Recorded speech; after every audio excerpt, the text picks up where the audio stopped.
कठिन आपको सवाल करा रहे हैं। अगला सवाल जो है वो बहुत ही बेहतरीन है, लगाना पड़ेगा, मजा आ जाएगा। क्या कह रहा है कि यदि 8 10 ए, 10 क्या माना है, ए माना है, बराबर 15 यानी कि 15, तो साइन ए का मान क्या होगा? तो साइन ए का मान ज्ञात करो। भाई साहब करो ज्ञात, तो आपको पता है ना ये क्या लिखा है, ये लिख लो बराबर।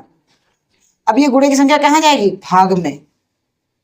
अब हमारे पास क्या आ गया, सोल्यूशन बनने के लिए तैयार है कि हमें टेन थीटा बराबर हमें पता है लंब बटे आधार, लंब बटे आधार। तो लंब हो गया हमारे पास 15 और आधार हो गया हमारे पास 8।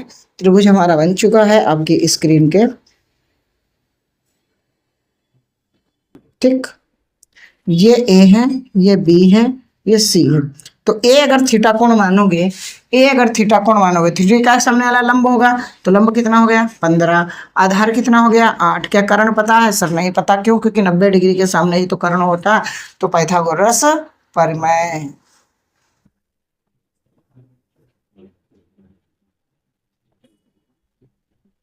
पाइथागोरस प्रमेय से सर क्या करेंगे कि कर्ण का स्क्वायर बराबर आधार का स्क्वायर प्लस लंब का स्क्वायर।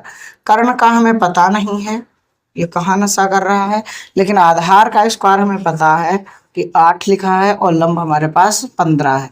तो अब बताओ 8 8 के गुणा करोगे 64 हो जाएगा, 15 15 के 225। अगर स्क्वायर नहीं याद है तो याद कर लो और इसको जोड़ दोगे तो 289 हो जाएगा, ठीक है। कितना हो जाएगा? नहीं नहीं नहीं, गड़बड़ हो गया कि सही है? हाँ सही है। तो 289, तो कर्ण का स्क्वायर हटेगा तो भैया रूट चढ़ेगा और ये होता है 17 का। इसका होता है 17 का। अब याद नहीं है तो आप जो है चकरिया जाओगे। तो साइन ए, साइन ए, तो साइन ए लंब बटे कर्ण, क्या है? लंब बटे कर्ण। बात समझना। तो लंब कितना दे रखा है? लंब भाई साहब 15 दे रखा है, कर्ण कितना है 17। ये आंसर आ गया। लेकिन अगर मैं अपनी तरफ से पूछ रहा हूं, लेकिन अगर ये पूछ लेता कि नहीं नहीं आप हमें साइन सी का मान बताओ, साइन सी का, तो साइन सी में क्या होता कि अब थीटा इसे मानते सी वाले को, और जब थीटा इसको मानते तो थीटा के सामने की भुजा को हम लंब कहते हैं, तो हमारा आंसर आता 8/17, क्योंकि लंब बटे कर्ण होता है ना।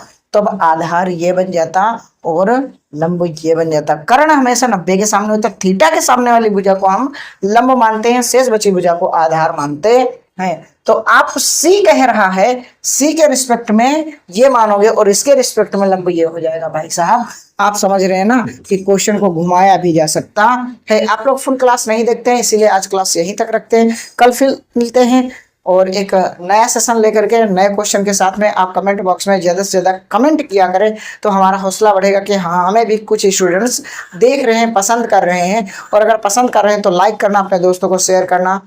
मैं फिर कहूँगा कि विरासत से तय नहीं होंगे सियासत के फैसले, उड़ान तय करेगी कि आसमान किसका होगा। आपके अंदर अगर है हौसला, है जुनून, है पागलपन, माँ बाप की फिक्र को फक्र में बदलना, तो बिल्कुल इम्पोर्टेंट कोचिंग सेंटर में आपका स्वागत है।